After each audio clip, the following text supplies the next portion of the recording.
Mesdames et messieurs, merci à vous tous d'être présents pour la conférence de presse du film The Expendables 2, unité spéciale réalisée par Simon West. C'est avec un grand honneur et un grand plaisir que je vous demande d'accueillir à mes côtés une partie de l'équipe du film, partie du casting, à commencer par monsieur Dolph Lundgren et Arnold Schwarzenegger.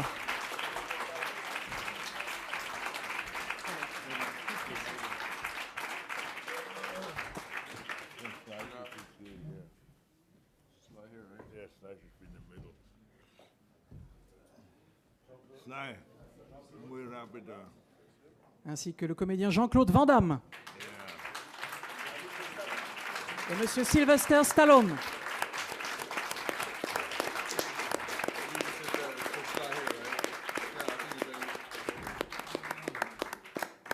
Thank you. My pleasure. Mr. Sylvester Stallone.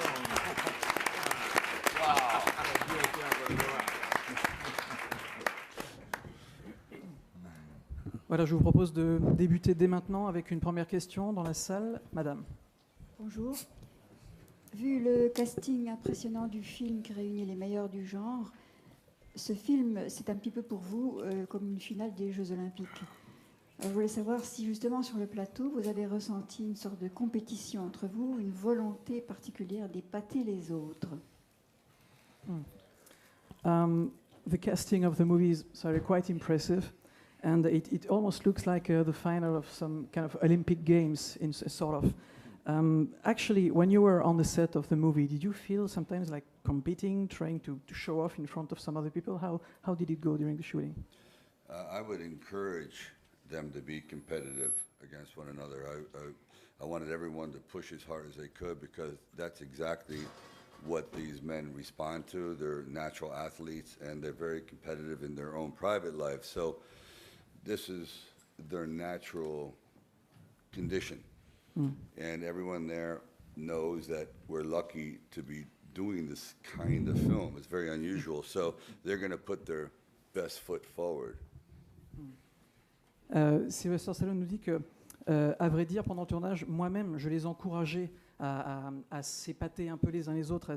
J'encourageais cet esprit de compétition qui existe de toute façon parce qu'il nous dit toutes les personnes que vous voyez ici et les personnes qui sont dans le film sont des athlètes naturellement. Ils ont cet esprit de compétition déjà en eux.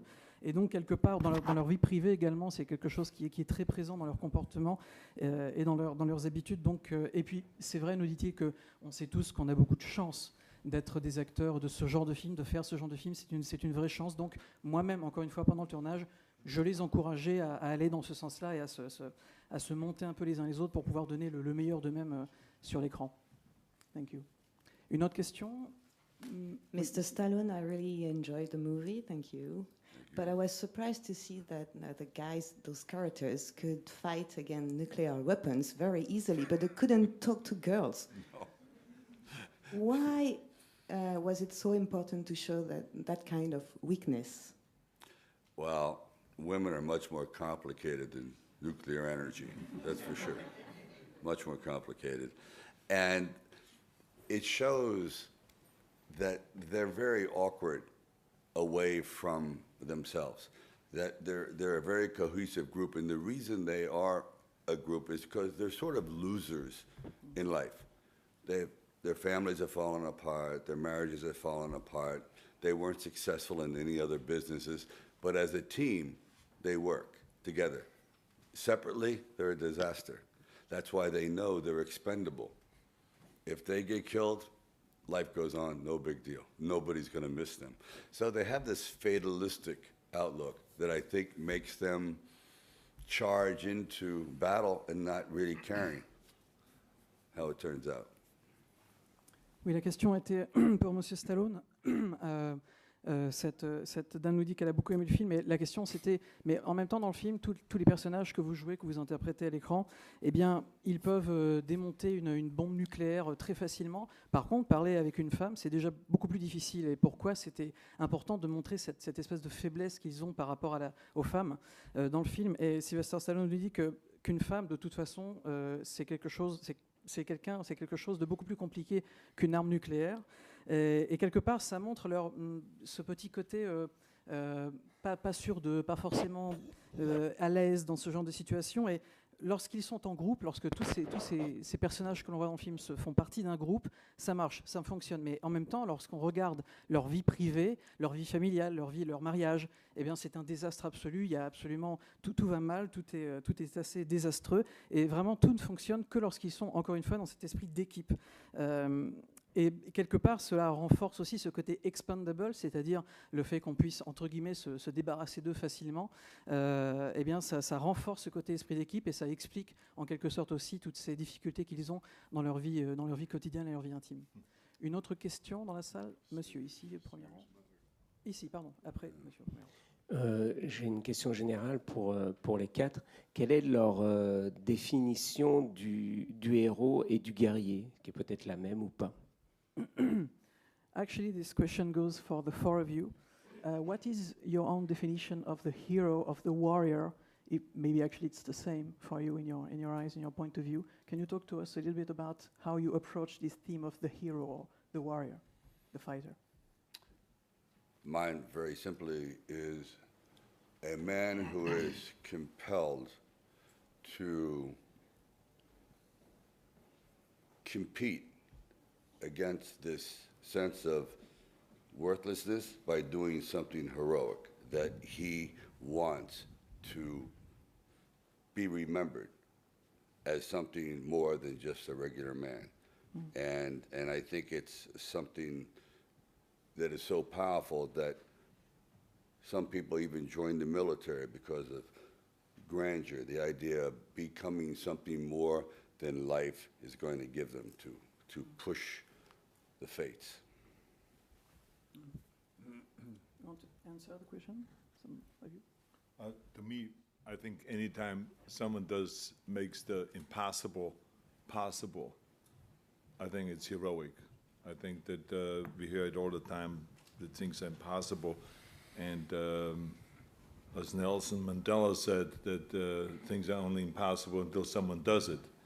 And I think that's what it is all about. I mean, anyone can just copy everyone else, but I think if you really take on a big challenge, if it is politically a challenge that everyone says is impossible to do, or if it is in sports, or if it is in science, if it is in movies, if it is in, as a warrior, all of those, there's many different types of heroes, and you can do heroic things that have nothing to do with fighting at all, and that are heroic. So I think that the word hero goes all across into many different areas. In this case, since we are not here to talk, heavy stuff, but we're talking about entertainment, I think that in this movie, you see a lot of heroic guys that take on an enemy that seems to be impossible to overcome, and they go in there and risk their lives. And I think that's what makes, in every country, men and women that go into war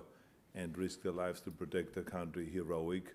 And that's what you see in this movie. People that are heroic, and then of course you add the humor to it, which I think Sly is so good in manipulating and moving the script, the way it's written, because he knows that each one of the guys, if it is Van Damme, he has a serious side, he has a disciplined side, but he also has a funny side. So how do we tap into that funny side that makes it very attractive? And the same is with Dolph. He may look serious and he may look intense, and he does the extraordinary fighting, but there's also a funny side. I've seen it, Sly has seen it, Van Damme has seen it, but how can the audience now see it? And so Sly has to come up with lines and circumstances to now make people laugh at his situation, and the same is with me. And so everyone had intense moments, great fighting moments, but also funny moments, and I think that's what makes the movie entertaining, and that's why the movie is not only for one audience, which is, let's say, the American audience, or the German audience, or the French audience. You can take this movie anywhere, I guarantee you, and I don't even know yet. I have not been a part of the test screenings worldwide, but I know that if you show this movie in Australia, or in China, or in Japan, or in Africa, or in the Middle East, people will laugh. And people will have a great time, and they think it's great entertainment because it has that combination, and it has that simple message that will go across no matter what continent you take this movie. And I think that's what it is all about, is to entertain people, to go in there into the movie theater for 2 hours and to go on this wonderful roller coaster ride, joy ride. So when you come out, you feel good. I guess there's nothing left for me to say, except the Vikings were very drunk when they were heroes. Just like Gunner. But they were good. But they were good. Sylvester nous dit que pour lui. My friend here Oh, has yes, not of course. answered the question. Jean-Claude. Jean-Claude. Rude of you to cut Do him you off. want to add something? Why I'm not answering much is because in this movie I played the bad guy. J'ai joué le Jean Villain, which was a great idea from Sly and the Expendable, but Stallone did have, and I'm going to speak in English so they can understand what I'm saying, but because I was there to give something to fight against, like Mr. Schwarzenegger said. And Stallone knew me for years and all of them, and he found me those special magic moments from all those movies I made. And we all have our magic moments. And like Arnold said, Mr. Schwarzenegger said, that and I don't want to get that right hook there, so I'm staying my distance. But Sly was always working, Mr. Stallone was always working non-stop in the trailer on those special moments to give a moment to shine, and that's why Expendable worked. He was not a selfish man working for himself. He put himself in front with all those people, all those great movie stars from the past, and really it will never happen this way again. No, my definition of a hero, it's a guy who believes into something, a good cause, even though if he's scared, he's a warrior. Even being scared when people fight, like in the army, they fight for something they want to protect, even if they're scared, they're gonna fight because they feel like they're a hero for a country, hero for a good cause, hero for family, and we call them warriors. Those are heroes to me. Sylvester Stallone nous dit que pour lui, un héros, sa définition du héros, c'est quelqu'un qui sent qu'il a le devoir d'être en compétition, tout simplement. Être en compétition, justement, pour aller contre cette espèce de sensation parfois que l'on peut avoir, que tout le monde peut avoir, de ne servir à rien, de ne pas avoir vraiment d'utilité profonde. Eh bien, pour aller au-delà de ça, ils vont faire quelque chose d'héroïque, de manière à être... que les gens puissent se souvenir de ces personnes-là, pas comme de quelqu'un quelqu'un comme ça dans la rue, quelqu'un de régulier, qui ne vaut rien, mais quelqu'un qui a vraiment fait quelque chose pour changer quelque chose de profond. Et c'est la raison pour laquelle, nous dit-il, sans aucun doute, beaucoup de gens s'engagent dans l'armée, beaucoup de gens deviennent militaires, pour pouvoir vraiment accomplir quelque chose qui aille au-delà de ce que la vie peut vous offrir au départ. Pour lui, c'est ça la définition du héros. Et Arnold Schwarzenegger rebondit là-dessus en disant qu'un héros, pour lui, c'est quelqu'un qui fait de quelque chose d'impossible quelque chose de possible. Pour lui, c'est à ce moment-là qu'on se rend compte qu'il a réalisé quelque chose d'héroïque au sens large du terme. Il prend l'exemple notamment de Nelson Mandela qui a dit que beaucoup de choses peuvent paraître impossibles et sont décrites comme étant impossibles à faire jusqu'à ce que quelqu'un les fasse. Et ça, quelque part, c'est aussi un challenge. C'est un challenge qui peut être un challenge politique, par exemple. Il y a certaines décisions politiques, des résultats qu'on doit obtenir qui paraissent absolument impossibles à obtenir et que certaines personnes obtiennent justement, tout simplement parce qu'elles ont essayé et qu'elles ont réussi à le faire. Mais ça marche également, ce genre de réflexion peut également s'adapter au monde du sport, au monde de la science, au monde du cinéma, bien évidemment. Et c'est vrai qu'il y a différents types de héros. Et aujourd'hui, nous dit Arnold Schwarzenegger, aujourd'hui, on n'est pas évidemment là pour parler politique, etc. On est là pour parler d'un film, donc d'un spectacle. Et voilà, lorsqu'on revient au genre cinématographique et lorsqu'on parle des héros dans cet esprit-là, il y a beaucoup de héros. Et la manière dont on se rend compte que ce sont des héros, eh bien, par exemple, il y a un ennemi, un vilain, un méchant dans le film. Et ce méchant, cet ennemi, on a l'impression qu'il est impossible à abattre, qu'il est absolument impossible, il est invincible. Et le héros, son but à ce moment-là, c'est d'arriver à le combattre et d'arriver à le vaincre. Et à ce moment-là, il a fait quelque chose d'héroïque et aux yeux des spectateurs, voilà, c'est le héros, c'est lui qui devient le héros. Et puis c'est aussi des personnes qui tout simplement risquent leur vie. Alors ils peuvent risquer leur vie pour beaucoup de choses, pour leur famille, pour une cause, pour plein de choses. Mais le grand avantage aussi dans le film que ces comédiens sont venus défendre aujourd'hui, eh bien, c'est que par rapport à tout ça, par rapport à tous ces thèmes dont nous venons de parler, l'héroïsme, le combat, il y a également quelque chose de très important, c'est l'humour. Et l'humour, c'est quelque chose que Sylvester Stallone fait de manière très très efficace, tout simplement pour commencer parce qu'il connaît très bien les comédiens avec lesquels il a joué, et il a décidé de ne pas les faire voir uniquement sous leur côté très fort, très héroïque, très brave, etc., mais également très drôle. Et c'était d'ailleurs un challenge très important pour Sylvester Stallone, parce que lorsque l'on voit tous les comédiens qui sont ici, par exemple Dolph Lundgren, c'est quelqu'un, on le voit, qui est très sérieux, qui est très sérieux, qui est très efficace, mais c'est également quelqu'un de très très drôle. Et ça, les gens qui le connaissent bien, le savent qu'il est drôle. Mais pour pouvoir le rendre à l'écran de manière subtile et en même temps qui fonctionne, qui marche, que les gens comprennent et captent immédiatement, c'était un vrai travail de réalisateur que Sylvester Stallone, nous dit Arnold Schwarzenegger, a vraiment très bien fait. Et quelque part, il espère également que le public saura voir et déceler dans chacun des comédiens ce côté drôle grâce au scénario, notamment écrit par Sylvester Stallone, et grâce à tous ces petits moments très très drôles qui font que le film peut être compris et interprété par beaucoup de publics différents, pas seulement un public américain ou allemand ou français, mais par vraiment toutes les personnes, parce qu'il ne faut pas oublier que Arnold Schwarzenegger nous dit qu'il n'a pas participé lui-même à des projections tests du film pour voir comment les gens réagissaient, mais de toute façon, il sait très bien que le film va être, grâce à cette dimension humoristique, va être compris et apprécié par des gens partout dans le monde, qu'ils soient en Chine, en France ou dans n'importe quel coin du monde. Par rapport à cela, Jean-Claude Van Damme nous dit que sa position à lui est légèrement différente parce que dans le film, lui, c'est le méchant, c'est le bad guy. Et donc lui, c'était aussi, son côté héroïque, c'était de trouver quelque chose contre qui se battre. Et il nous dit que jouer ce rôle pour Sylvester Stallone, c'était vraiment quelque chose de formidable parce que Sylvester Stallone a trouvé tous ces petits moments magiques pour pouvoir vraiment briller, entre guillemets, à l'écran. Il a vraiment donné la possibilité à chaque comédien du film, à tous les comédiens du film, non pas d'être, entre guillemets, un peu noyé dans tout le casting, certes prestigieux, mais vraiment pour chaque personne d'avoir la possibilité de s'exprimer, de briller à l'écran à un moment donné, et chacun, entre guillemets, chacun a sa chance. Et donc tous les comédiens du film ont eu ce petit moment où ils ont pu briller comme ça, l'un après l'autre, et c'était quelque chose de formidable. Et d'ailleurs, Jean-Claude Van Damme nous dit quelque chose de formidable qui, sans aucun doute, en tout cas avec un casting comme celui-là, ne se renouvellera sur grand écran.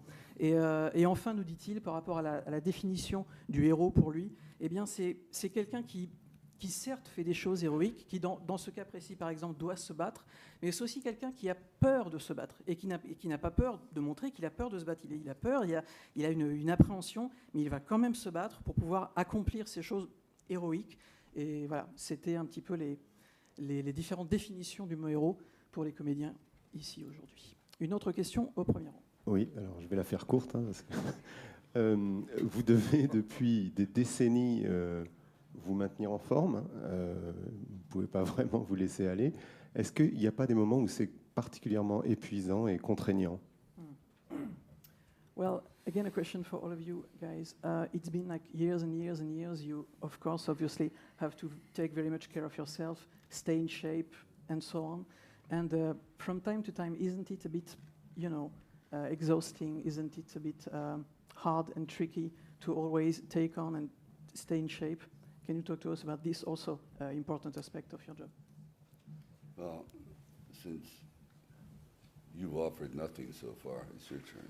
You start first. Well, I'm sitting here wondering whether I should go to the gym at 3 o'clock, like I said, or I should take a nap, You can tell them. En fait, lorsque moi-même je vais m'entraîner, j'hésite toujours entre... Ce sont des expressions anglaises, donc c'est une traduction approximative, entre suer un bon coup ou alors me reposer un bon coup. Well, what he's really what he's saying is it's a choice. It's a battle. Sometimes you have to. Is the pleasure going to be worth the pain? So we obviously think that the pleasure of staying disciplined is worth the pain of sometimes working out, of dieting, of not giving yourself the freedom to just do everything. But we also, all of us over these years, we know our bodies very well, and we know how to also enjoy and put on a little bit. So we really have figured it out. There's a certain discipline, but it takes years to figure it out. And yes, but the answer, it's hard. It's not easy. En fait, Sylvester Stallone nous dit que la question qu'on se pose toujours lorsqu'on doit s'entraîner et rester en forme et rester en bon état physique et pouvoir continuer à faire ce genre de choses pendant longtemps, c'est le plaisir. Est-ce que le plaisir en vaut la chandelle par rapport à la douleur aussi, la douleur, la difficulté que l'on a justement à rester en forme dans ce genre de forme. Et il nous dit que pour lui, en tout cas pour toutes les personnes qui ont participé à ce film, la réponse est clairement oui, le jeu en vaut la chandelle. Parce que bien sûr c'est difficile, bien sûr ne pas faire très attention à ce qu'on mange, s'entraîner énormément, que ce soit en salle de musculation, en salle de sport, c'est évidemment quelque chose de difficile, mais on en retire un vrai plaisir et on continue d'en retirer un vrai plaisir. Et quelque part, c'est aussi cette discipline dans laquelle il trouve du plaisir. Et il nous dit qu'aujourd'hui, lui et ses coéquipiers, ils connaissent leur corps très très bien. Ils savent exactement comment faire. Ils connaissent les bons gestes et les bonnes méthodes et les bonnes techniques. Donc ils savent comment faire. Mais cela prend du temps, beaucoup de temps, des années, avant d'arriver à vraiment savoir la meilleure chose à faire, les bonnes méthodes, les bons gestes. Et voilà. Mais encore une fois, il nous dit la réponse c'est oui, le jeu en vaut la chandelle, mais oui, c'est également très très difficile. Une autre question dans la salle, monsieur? I just want to say that Me too.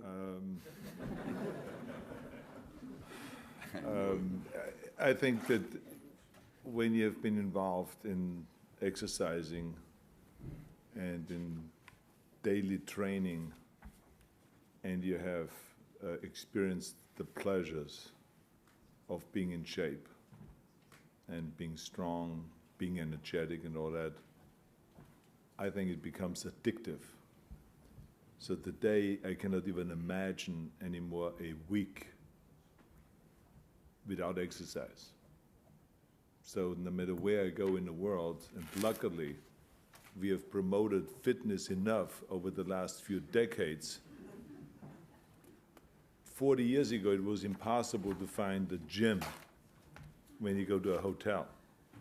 Today, with all of the promotion that we have done successfully, now there's a gymnasium in every hotel, no matter where you go in the world, if it's in Africa or in the Middle East, or if it is in Europe. Even in rooms, in suites, you have kind of health club facilities, life cycles and treadmills and Stairmasters and ellipticals and all of those kind of things. So I think that, it's almost like eating and sleeping and sex. It's like, it's part of life, is exercising. It's a lifestyle. It's not I don't see it anymore as like you have to have discipline to go to the gym or to exercise. It's just something that I have to have.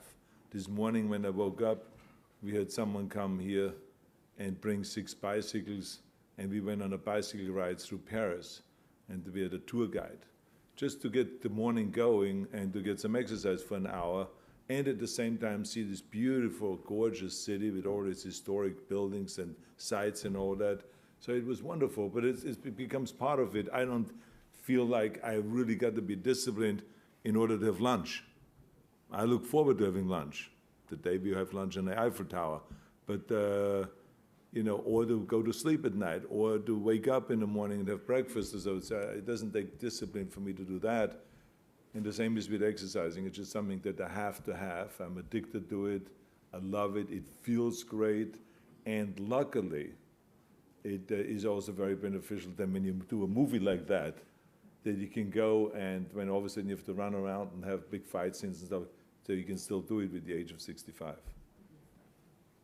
Okay, I'm going to go short because they've been answering almost all those. They've been answering what you want to hear, which is the truth. Yeah. Be careful, you. That's okay. But when you see the face of Dolph and Mr. Lundgren and Mr. Thank you. Stallone and Mr. Arnold and Mr. JCVD here, you can see in our face the suffering. We've been to the gym since the age of, what, 6, 7, 10 years old, and it's accusing on our face. Our body, if we take our shirt off, we look very young. We need this. It's like a fuel. Training for us, it's nothing. So when we go on TV, it's hard for us to give you an answer. How difficult it was for you guys to be in shape, and it's hard to say the truth, but it was easy. Well, in a sense, no, I mean in a sense it was kind of easy because we have that in our blood, the training and everything. What was the most difficult? It was to be sure to be in time on the set, for me. Not for me. No, that's what I said. That's why we've been traveling for a couple of days here. Don't get too much sleep. And like I started, which you forgot to translate, I'm supposed to be in the gym in 50 minutes, if we can finish. And hopefully, I think I'll be there, even if I'm tired. So anyway, you'll forget to say that too. Thanks. It's okay. Don't worry about it. It's okay. Next time. Sylvester, Yeah, he does. You don't train, so you will not get it. it's okay. But I did something very special, guys, for an auction. This is Arnold at his best, right? I don't know if you can see that, right? Which is cool. And this is Stallone at his best, right? Not bad. Yes, we'll give it that. And this is Dolph at his best. And when a guy doesn't train, that's how he look like. At his best. And this is you at your best. Oh, you did it. Oh, great, man. Thank you so much. Please. Mais Arnold Schwarzenegger nous disait que lorsqu'on s'entraîne, lorsqu'on fait des entraînements pour pouvoir rester fort, rester en bonne forme physique pendant très longtemps, en fait, cela devient très rapidement une véritable addiction. C'est quelque chose auquel lui-même nous dit, par exemple, qu'il ne peut pas imaginer passer une semaine sans s'entraîner, sans aller à la salle de sport pour s'entraîner. Et quelque part, il nous dit que tous ces rôles qu'ils ont faits, ça a également beaucoup contribué à promouvoir le fitness, l'entraînement, le fait de prendre soin de soi. Il nous dit qu'il y a quelques années, en fait, il était impossible de trouver une salle de sport dans certains hôtels en Afrique par exemple, ou ailleurs. Et aujourd'hui, on a évidemment des salles de sport dans tous les hôtels, et il nous dit que parfois, il y a même des équipements sportifs, parfois même de très haut niveau, très sophistiqués, dans les chambres directement. Donc, quelque part, il est assez content de voir cette évolution pour pouvoir continuer à être en forme et s'occuper de soi. Et il nous dit que pour lui, le sport, c'est quelque chose de presque naturel. C'est comme lorsqu'on mange, c'est comme lorsqu'on dort, c'est comme lorsqu'on fait l'amour. C'est quelque chose... Tout ça, quelque part, toutes ces choses sont des choses qui peuvent être perçues comme étant s'entraîner, prendre soin de soi, c'est s'exercer et c'est rester au top. Mais pour lui, il nous dit que c'est pas du tout quelque chose de contraignant, c'est un style de vie et c'est le sien, notamment. Il nous dit que, par exemple, ce matin, ils ont pris des vélos, 6 vélos, et ils sont partis visiter Paris comme ça en vélo, tout simplement pour pouvoir passer du temps. Ils ne se sont pas posé la question, est-ce que ça va être difficile, contraignant de faire du vélo ? Non, au contraire, ils sont partis visiter Paris comme ça le matin et ils ont vu cette ville magnifique en vélo, ce qui est une manière très agréable de découvrir Paris. Et quelque part, il nous dit, lorsqu'il déjeune, lorsqu'il dort, lorsqu'il prend son petit déjeuner, il n'y a pas une discipline particulière à faire ces choses-là, c'est naturel. Et bien pour lui, s'entraîner, faire du sport et se maintenir en forme, c'est pareil, c'est quelque chose de naturel. En tout cas, c'est quelque chose qui il ne lui viendrait pas à l'idée de se passer de ce genre de choses. Et Jean-Claude Van Damme ajoute qu'en même temps, c'est vrai que lorsqu'on les regarde, on voit sur leur visage qu'ils ont souffert, entre guillemets, que ça a été difficile parfois de s'entraîner pendant toutes ces années pour pouvoir rester au top physiquement. Mais quelque part, ils ont besoin de ça. C'est un vrai besoin en eux. Ils ne prennent pas ça du tout comme une contrainte particulière. Et c'est vrai que Jean-Claude nous disait notamment, parfois à la télévision, lorsqu'on nous pose ce genre de questions, est-ce que c'est difficile, etc., eh bien on a envie de répondre oui, c'est vrai, c'est difficile, c'est contraignant, mais en même temps, Non, pour eux, c'est pas si difficile que ça, parce que c'était facile quelque part. Ils aiment faire ça, ça fait vraiment partie de leur personnalité et de leur routine quotidienne. Donc il nous dit que ça n'a pas été très difficile. Par contre, nous rappelle-t-il, parfois sur le tournage, arriver à l'heure au moment du tournage, ça parfois ça a été un tout petit peu plus difficile. Mais s'entraîner et restant... Oui, en tout cas c'est ce qu'il pense. Sly was not my case, a kid. Sylvester Stallone évidemment avait la baguette toujours très près de la main, mais en tout cas non, s'entraîner, faire du sport, ça fait vraiment partie de leur style de vie. Et Dolph Lundgren d'ailleurs nous rappelle quelque chose qu'il avait dit tout à l'heure et que je n'avais pas traduit, qui était que dans quelques minutes tout à l'heure, d'ailleurs, il faut qu'il aille à la salle de sport. Enfin, il doit aller à la salle de sport pour s'entraîner. Il va y aller et il a hâte d'y être.